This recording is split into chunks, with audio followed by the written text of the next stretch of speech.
Toi qui me ressembles, ce podcast se veut le tien. Comme une expérience, comme un appel à entrer dans la ronde de nos âmes pour aller à la rencontre de qui nous sommes. Toi qui me ressembles, c'est une déclaration d'amour aux parties de nous qu'on masque, aux blessures qu'on tait. Je te proposerai tantôt des épisodes de type partage autour de la descente en soi et de l'exploration intérieure. Tantôt ce seront des portraits, rencontres intimes avec l'autre, celui qui nous inspire et nous révèle à nous-mêmes. Nos invités nous offriront ainsi le plus beau des cadeaux, leur vérité. Toi qui me ressembles, c'est un espace de cheminement, à la fois ensemble et dans l'intimité de notre être. Je te souhaite, toi qui me ressembles, d'en sortir inspiré, grandi, touché et nourri. Que ces partages intimes et sans détour t'aident à trouver tes portes intérieures et à les ouvrir pour t'éveiller à qui tu es. Je suis Mylène, souvent coach et entrepreneur, toujours en cheminement vers qui je suis au-delà des étiquettes, des rôles et des masques. En ligne, sur mes différents sites, je partage mon approche d'un accompagnement authentique et inspirant, le coaching de l'alignement au projet. Que tu cherches à vivre une vie qui te ressemble, à créer une activité alignée à tes valeurs, ou que tu sois à la recherche d'une école de coaching qui va au cœur de l'être, tu trouveras sur mes sites toutes les infos sur mes propositions. Faire de soi sa priorité, 7 pièges et 5 clés. Alors à qui s'adresse cet épisode qui a tellement sa place, je trouve, à cette période de l'année, après ce mois de septembre très chargé, plein de nouvelles mises en place, de repères qu'on bouscule. Cet épisode, je l'ai préparé pour celles qui se sentent dépassées par le quotidien, celles qui n'arrivent pas à prendre de temps pour elles, celles qui savent ce qui est important, mais qui simplement ont trop de choses à faire, mais également celles qui ne savent pas forcément distinguer l'essentiel de l'accessoire et qui finalement disent un peu oui à tout et donc non à elles. Alors je me suis aperçue que finalement je vais traiter 2 grandes questions dans cet épisode. C'est d'abord pourquoi on n'y arrive pas. Pourquoi on n'arrive pas à faire de nous notre priorité. Pourquoi c'est pas une évidence. Quels sont les pièges sur ce chemin. Et deuxième grande question, comment y arriver. Donc pourquoi on n'y arrive pas et comment y arriver. Pourquoi d'abord c'est si difficile. Moi, je propose un texte dans une publicité qui est vraiment celui-ci, je fais de moi ma priorité. Et il y a quand même globalement un grand consensus autour de cette idée de faire de soi sa priorité. Pour autant, on n'arrive pas à le mettre en place. Alors pourquoi ? Quels sont ces pièges ? J'en ai identifié 7 qui font que même si on est OK globalement avec l'idée, au fond, il y a tout un tas de blocages et de freins, souvent non conscientisés, qui nous empêchent en fait d'en faire une réalité. La réalité de faire de soi sa priorité, c'est quoi ? C'est une journée où notre emploi du temps est maîtrisé, où on met en priorité ce qui est essentiel pour nous, ce qui nous nourrit intérieurement. Et dans ce qui nous nourrit intérieurement, il y a très clairement nos relations également avec les autres. Donc une journée idéale, une semaine idéale, une année idéale où on rééquilibre en fait le temps qu'on passe sur telle ou telle chose et on s'accorde à soi une place importante. Pourquoi est-ce que c'est si difficile ? Donc comme je le disais, j'ai identifié 7 pièges qui nous empêchent de faire de nous notre priorité. Premier piège. Je crois que c'est cette croyance collective ou cette idée de fond qui dit que c'est quand même vaguement égoïste que d'essayer de faire de soi sa priorité. Cette idée de faire de soi sa priorité, ça veut dire se mettre sur un piédestal, estimer qu'on est plus important que les autres, etc. Et on voit bien qu'il peut y avoir cette crainte de basculer dans une forme d'égoïsme, d'individualisme. J'ai beaucoup lu de choses en ce sens-là, et d'ailleurs sous ce texte de publicité, je disais où il y a un quasi-consensus. Les petites remarques qui apparaissent, ce sont quand même vraiment celles-ci. C'est qu'est-ce que c'est égoïste ? En gros, le développement personnel qui consiste à faire de soi sa priorité. Donc ça, je dirais que c'est le premier piège, c'est d'avoir en fait cette croyance-là. Donc même si l'idée de faire de nous notre priorité, c'est oui, on se dit oui, c'est vrai quand même, ce serait bien parce que je vais quand même pas bien et je tire sur la corde. Eh bien, au fond, quand on va être devant le fait accompli, quand on va être devant une prise de décision, eh bien, il va y avoir cette petite voix intérieure qui nous dit quand même, c'est égoïste, faut que tu penses aux autres. Et même si on se répète de plus en plus l'image du masque à oxygène en avion, on ne peut pas mettre un masque à oxygène sur le visage de quelqu'un si au préalable on ne se protège pas soi-même. Même si cette idée elle est commune et que elle nous rassure, eh bien au fond de nous, je sais qu'il y a cette croyance qui est là. Deuxième piège, deuxième frein, c'est vraiment l'idée de la valeur que l'on s'accorde. C'est un petit peu lié au frein précédent, mais souvent, on est vaguement convaincu au fond de nous qu'on n'en vaut pas vraiment la peine. Qui suis-je pour mériter d'être une priorité dans mon emploi du temps ? Cette croyance-là que l'on a sur soi, elle est souvent bien tapie, bien enfouie, elle est difficile à déceler, elle nécessite tout un tas d'expériences, aussi d'avancer dans cette écoute de soi. Mais bien souvent, il y a cette notion-là qui est présente. Faire de moi ma priorité, mais qui suis-je en fait ? Pour être la priorité dans ma vie. Est-ce que vraiment je le mérite ? Et donc, c'est très souvent lié, même si c'est inconscient bien sûr, à la valeur que l'on s'accorde.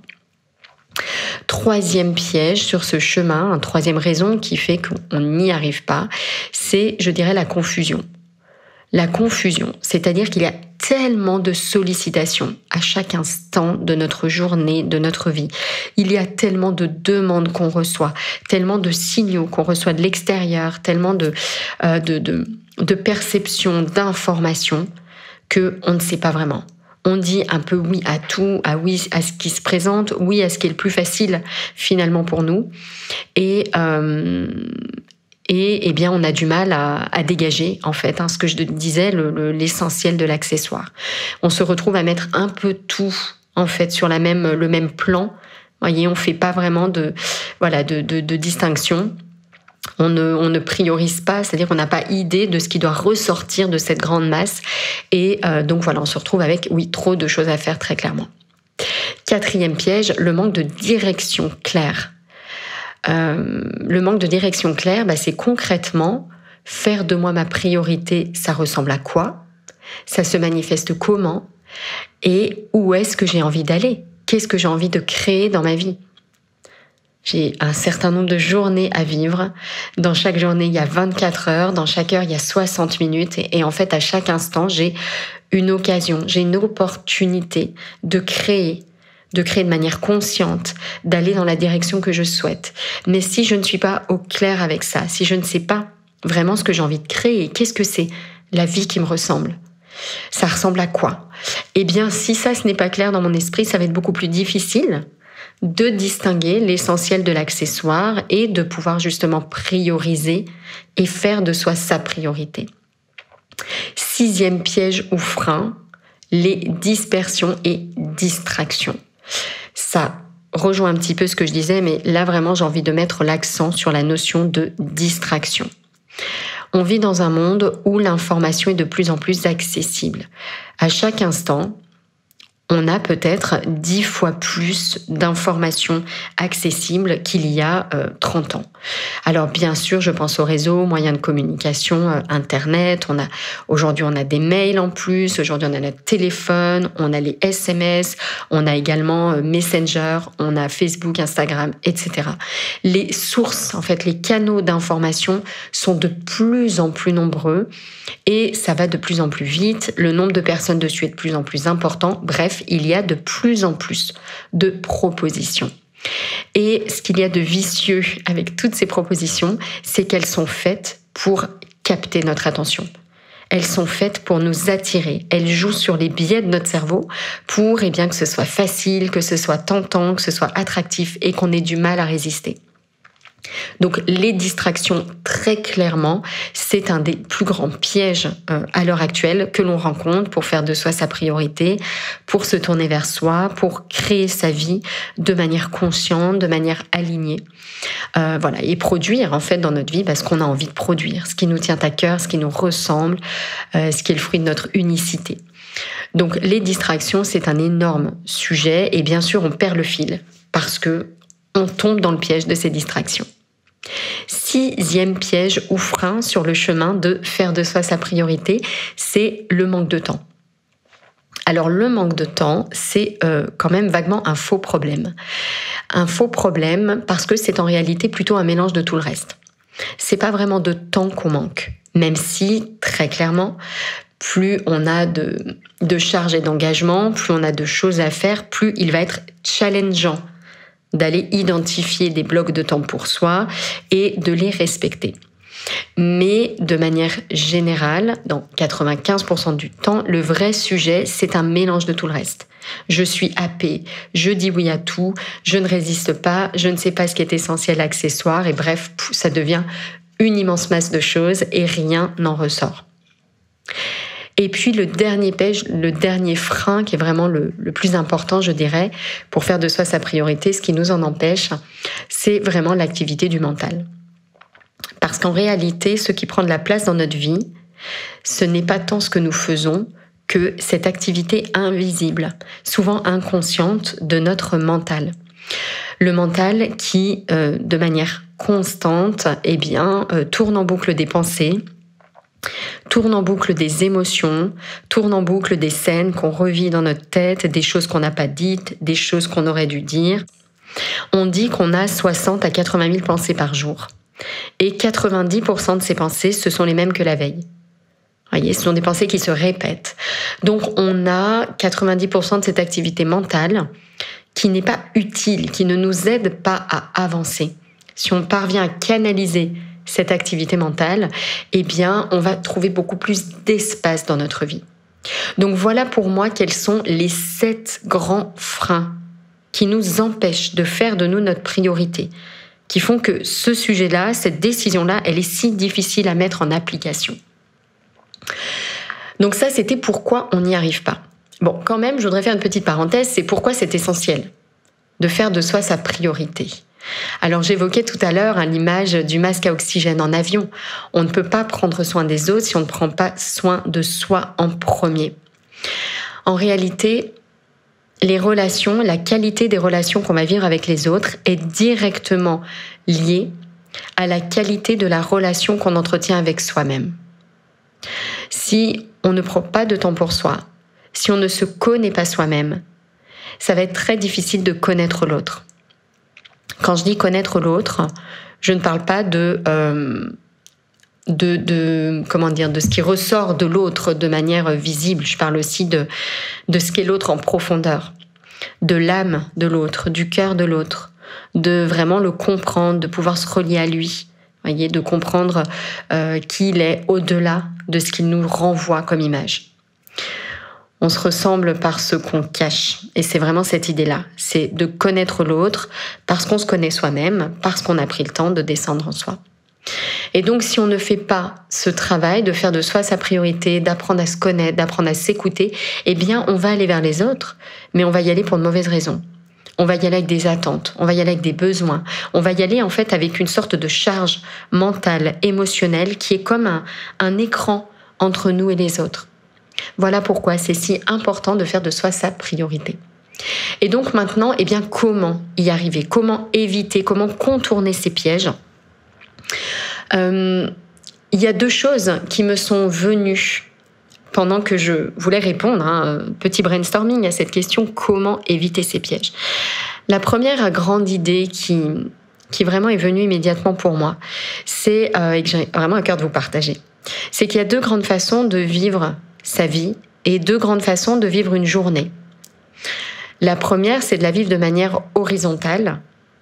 La deuxième, c'est de la vivre de manière verticale. Vivre sa vie de manière horizontale, ça veut dire quoi? Ça veut dire voir notre journée comme une ligne qui s'écoule de gauche à droite. On a cette ligne à l'esprit. le passé à gauche, le présent petit trait imperceptible et le futur sur la partie droite. Et donc, nous, on va circuler du passé vers le futur, voilà, jusqu'à arriver au bout de notre journée. Et dans cette journée qu'on voit de manière horizontale, notre temps, on va le remplir avec tout un tas de choses à faire, de blocs-temps qui vont s'enchaîner. On va pouvoir agir déjà à ce niveau-là, bien évidemment. Et puis, il y a une deuxième façon de vivre notre journée, c'est de la vivre de manière verticale.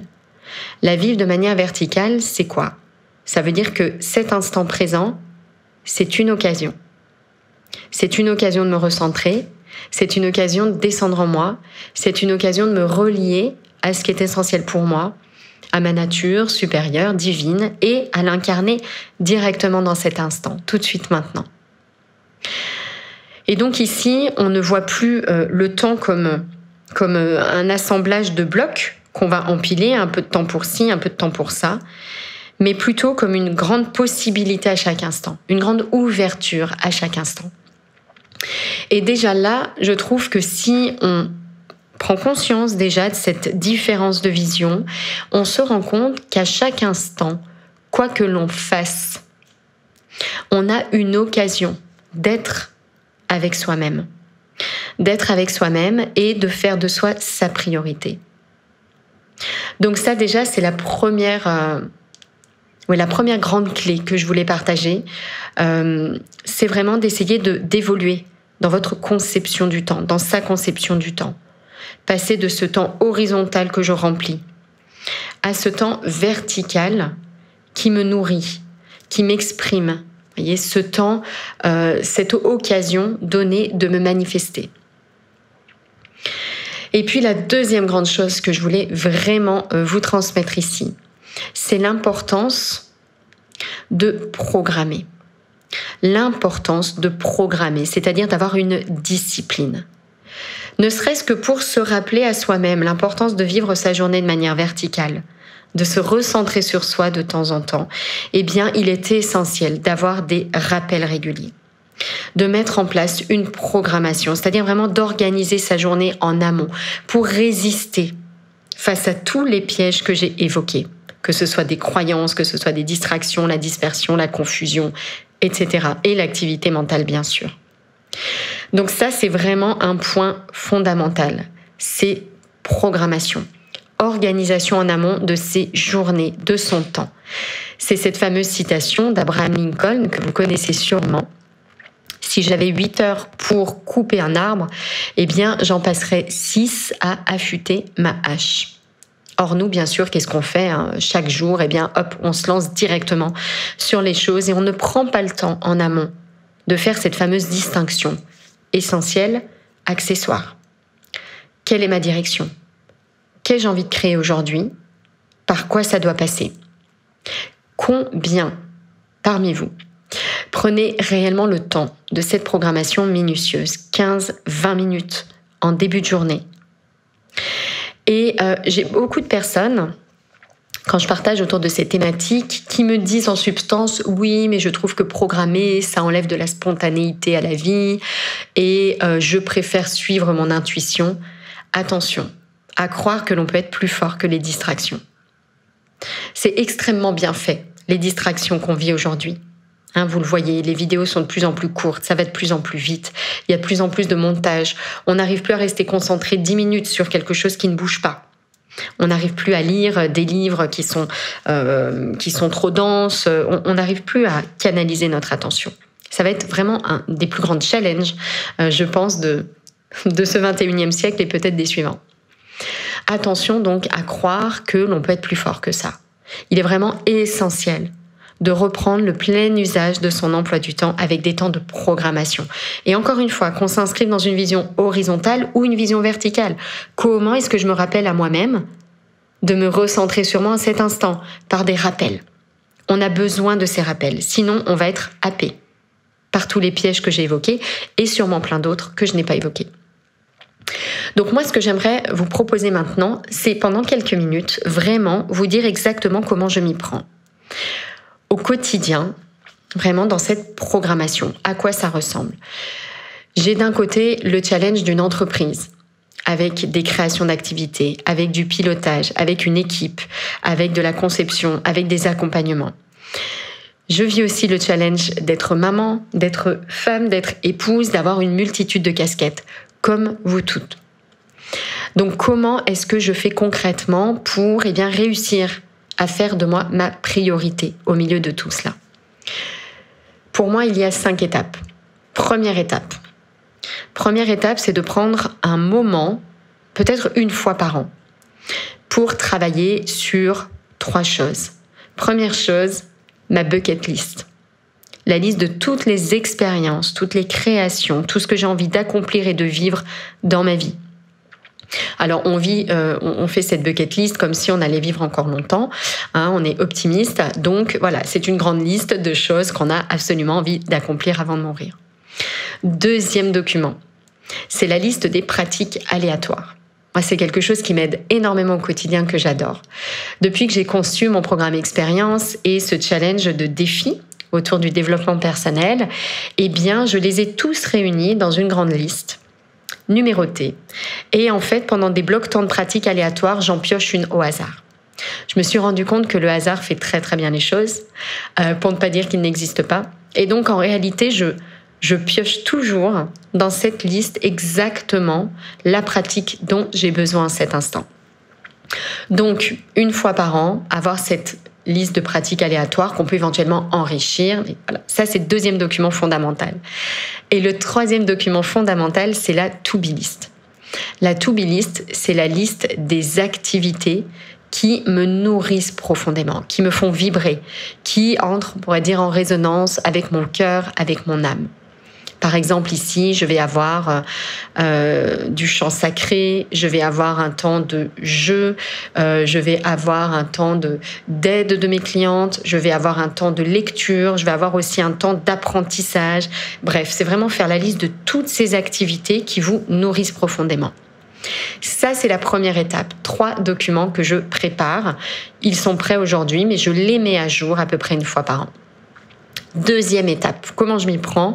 Une fois par trimestre, je m'accorde 2 heures à peu près pour passer ces documents en revue. Alors, une fois par trimestre ou une fois par an, comme je le disais, ça dépend en fait des moments de vie. S'accorder donc un bloc temps, 2 heures, pour les passer en revue, pour rester connecté à ces listes, pour les enrichir si nécessaire. Troisième étape, je prévois chaque année l'organisation d'1 à 2 projets bucket list. Alors, il y a des petites choses, il y a des plus grandes choses dans la bucket list, donc voilà, on fait en fonction de ses possibilités, mais l'idée, c'est qu'il y ait au moins un accomplissement par an, si possible 2, simplement pour garder le contact avec cette bucket list. Quatrième étape, cette fois-ci, on est au niveau de la semaine. Chaque semaine, je fais la liste de tout ce que j'aimerais accomplir dans la semaine qui arrive. Donc là, je pioche dans ma to-be list, je pioche dans mes pratiques aléatoires éventuellement, ou alors je mets des petits blocs temps pratiques aléatoires et je pioche au dernier moment dans ma liste. C'est une autre façon de faire. Donc ici, je fais une liste, on va dire, de 10 à 15 activités que j'ai envie de faire pendant ma semaine. J'essaye ici de prendre un petit peu de chaque rôle, un petit quelque chose avec mes enfants, un petit quelque chose avec mon mari, un petit quelque chose dans mon rôle de copine, etc. Donc j'essaye vraiment d'alterner les choses et ça peut représenter en tout, au final, une dizaine d'heures. Donc sur ma semaine, j'ai en gros 10 à 15 bloc temps pour moi que j'ai envie d'intégrer parce que c'est vibrant pour moi, c'est essentiel pour moi et je vais les répartir ensuite. 5e étape, chaque jour, je vais prendre à peu près 2 éléments dans cette liste et je vais les intégrer à mon emploi du temps de la journée. Donc chaque jour, comment ça se passe concrètement? Je prends environ 20 minutes au tout début de ma journée qui commence très tard. Je ne suis absolument pas un exemple de Miracle Morning. Je m'y mets en général à 9h, après m'être occupée de mes enfants et d'avoir pris mon temps. Donc à peu près à 9h, j'ai 20 minutes d'organisation minutieuse de la journée. Dans cette journée, bien sûr, il y a des gros blocs de concentration pour mon entreprise, avec un ordre de priorité également selon les enjeux des activités. Et puis, il y a ces temps de priorisation, ces temps de de travail intérieur, voilà, tout ce que j'ai identifié sur la semaine, eh bien, je les répartis au jour le jour. Et ce que je fais, donc, c'est que je place ici des blocs-temps avec ces pratiques aléatoires dont je parlais. Donc, je vais piocher. Voilà, quand les 30 minutes de pratique aléatoire arrivent, je pioche au hasard, j'ai un numéro et j'ai une petite pratique qui ressort.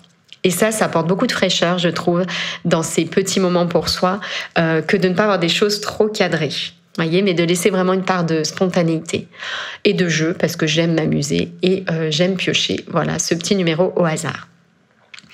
Donc voilà ce que je fais en fait. Donc il y a ces 3 listes, un temps de mise à jour de ces listes, une étape où je bloque du temps pour des expériences bucket list, une organisation à la semaine et une organisation minutieuse chaque jour. Alors il y a des petites règles qu'il faut suivre impérativement quand on fonctionne de cette façon. D'abord, il faut vraiment, dans l'organisation de notre journée, minuter les temps qu'on va accorder aux distractions. Minuter ces temps, c'est par exemple se dire « je regarde mes mails à 11h, 14h, 18h, 21h ». Et c'est tout. Minuter ce temps, ça peut être se dire « je me fais un petit bloc temps réseau, mais c'est uniquement 15 minutes, de 11h à 11h15 ». Donc ça, c'est un point essentiel, c'est vraiment d'encadrer les distractions. Il n'est pas question de tout arrêter. Si on veut en mettre dans sa journée, simplement, on les encadre. Et puis la deuxième chose, c'est de suivre notre programmation. C'est-à-dire qu'au cours de la journée, eh bien forcément, il y a des imprévus, il y a des choses qui ne vont pas se dérouler comme on l'avait identifié. Eh bien là, l'idée, c'est vraiment d'être attentive à ça. Est-ce que j'ai sauté un bloc-temps pour moi ? Pourquoi est-ce que je ne l'ai pas respecté ? Qu'est-ce qui s'est passé en moi au moment où j'ai choisi de ne pas respecter ce temps que je m'étais dédié à moi-même ? Et cette démarche-là, d'écoute, de suivi, elle est essentielle parce qu'elle va permettre de mettre en lumière des modes de fonctionnement, des croyances. Et petit à petit, ces croyances mises en lumière, on va pouvoir les transformer. Ce qu'il faut bien se dire, c'est qu'à la fin de notre journée, avoir passé 1 heure de plus sur un dossier, ça ne va pas marquer notre vie positivement. Avoir passé 30 minutes de plus sur les réseaux parce qu'on n'a pas minuté son temps, ça ne va pas marquer notre vie positivement. Avoir regardé nos mails 1 fois par heure, avec des notifications qui s'affichent à l'écran, des SMS, etc., tous ces clignotants partout, ça ne va pas marquer notre vie positivement. On a peu de chances de passer à côté d'un truc urgent. En fait, si on limite vraiment ces temps de distraction dans des blocs-temps précis qu'on répartit au cours de sa journée. Par contre, le fait de s'accorder sur une semaine 10 heures de temps pour soi, on fait de soi sa priorité, où on réunit des pratiques vibrantes, nourrissantes, ça va très clairement marquer notre vie positivement. Pour vous donner des petits exemples concrets de ma semaine, eh bien, cette semaine, qu'est-ce que j'ai prévu d'intégrer à ma semaine ? Par exemple, j'ai une pratique quotidienne de 45 minutes de chant de mantra. C'est un challenge que je me suis fixé. Donc là, j'en suis à 45 minutes et les 10 derniers jours, ce sera 1 heure par jour.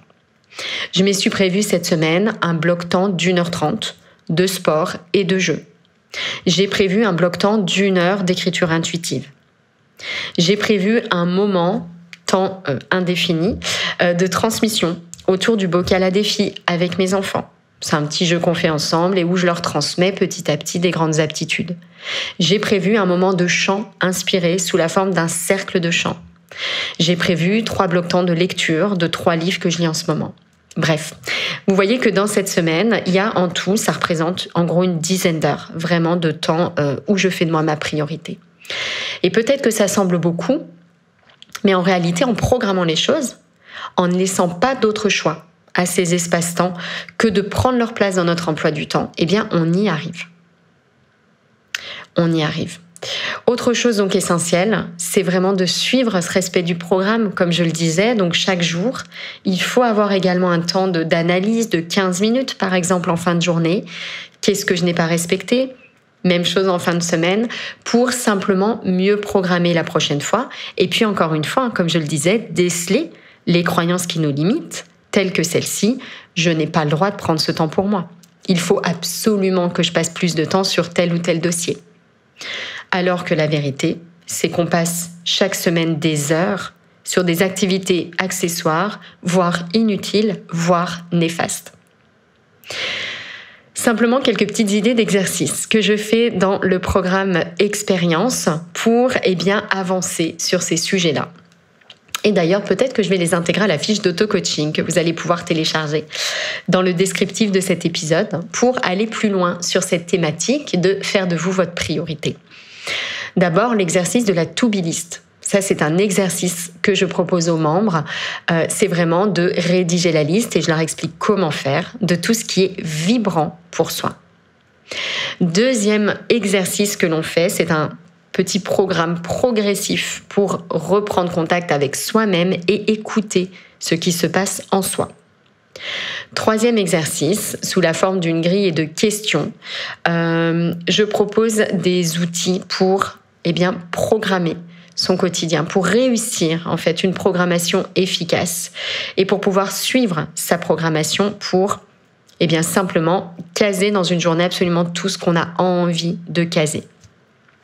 Quatrième exemple d'exercice, un exercice introspectif pour se relier à son pourquoi et toujours trouver, renouveler l'énergie d'aller au bout de ce qu'on entreprend. Voilà pour des petits exemples d'exercices que je propose dans le programme. Ce que je vous propose maintenant, si vous avez envie d'aller plus loin, vous pouvez déjà découvrir sur mon site le programme Expérience. Et puis vous pouvez aussi, comme je le disais, télécharger la fiche d'auto-coaching qui accompagne cet épisode pour aller encore plus loin et faire enfin de vous votre priorité. Merci beaucoup pour votre attention. À très bientôt. Si tu entends ce message, c'est que tu as écouté l'épisode jusqu'au bout. Et pour cela, je te dis un grand merci. J'espère que cet épisode t'a inspiré, touché, nourri. Si c'est le cas, n'hésite pas à partager ce podcast autour de toi avec le hashtag Toi qui me ressemble. Et si tu souhaites écouter d'autres épisodes inspirants, tu peux t'abonner directement au podcast sur la plateforme que tu utilises. À très bientôt dans un prochain épisode, Toi qui me ressemble.